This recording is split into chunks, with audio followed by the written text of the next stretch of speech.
semua agama itu sama. Sama.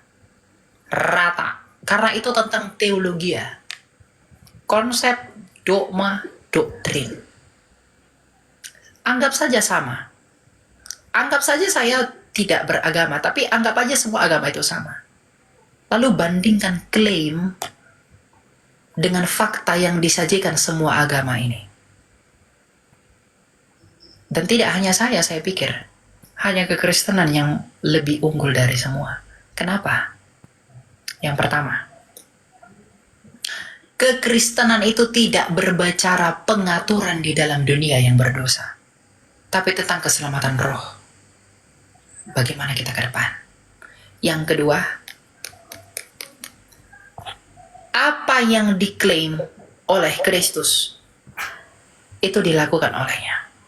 Anggaplah agama semua sama saja. Semua sama-sama menawarkan surga.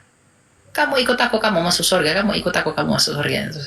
Yesus menawarkan surga, tetapi hanya Yesus yang mengalahkan kematian melalui kebangkitannya. Yang lain tawar surga, yang lain tawar surga, tapi tidak kalahkan kematian dulu. Mungkinkah kita ke surga kalau kita mengalami kematian? Kekal karena dosa.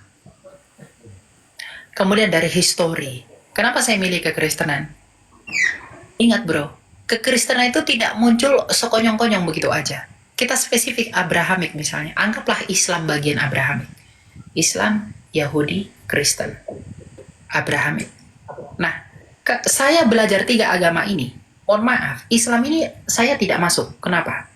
Di luar Israel. Sedangkan janji itu di dalam Israel. Antara Yahudi dan Kristen. Islam lahir di tanah Arab, bukan di Yahudi. Mazmur 147 ayat 19-20, janji itu kepada Israel. Ini tereliminasi. Kristen sama Yahudi. Kenapa saya milih Kristen? Karena Mesiasnya sudah datang.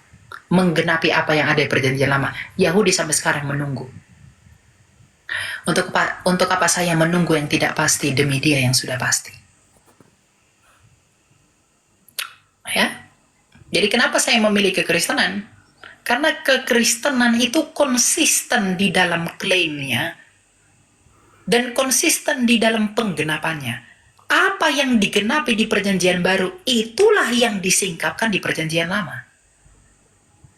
Kekristenan itu tidak lahir karena ada orang disalib, dipaku, darahnya ditumpahkan, lalu orang-orang pikir tafsir secara asal-asalan. Wah, dia dipaku, dia disalib. Wah, ini pengampunan dosa ini. Oh, dia Tuhan ini karena berbuat mujizat. Wah, dia bangkit, pasti masuk surga kita. Dia bangkit, otomatis maut itu dikalahkan. Kita akan masuk surga. Percaya kepada dia. Enggak begitu iman Kristen itu.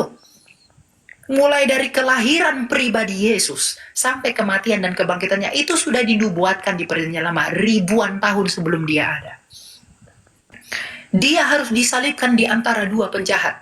Dinubuatkan Yesaya 53. 700 tahun sebelum Yesus datang ke dunia.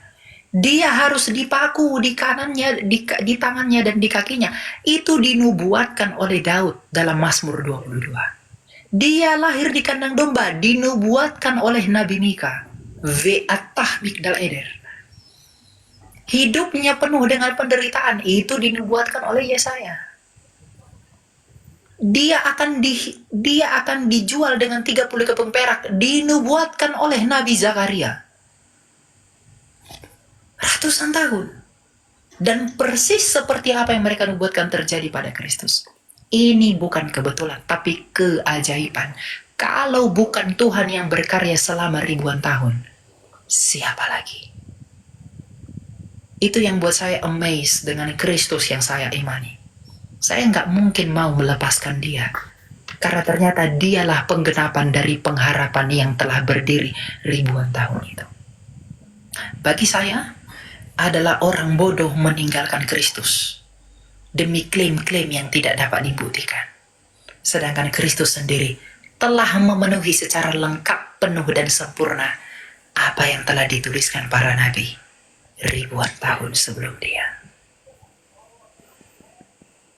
Itu kekristenan itu begitu. Makanya ayat kitab suci itu saling mengonfirmasi. Ya, perjanjian lama konfirmasi ke perjanjian baru benar semua.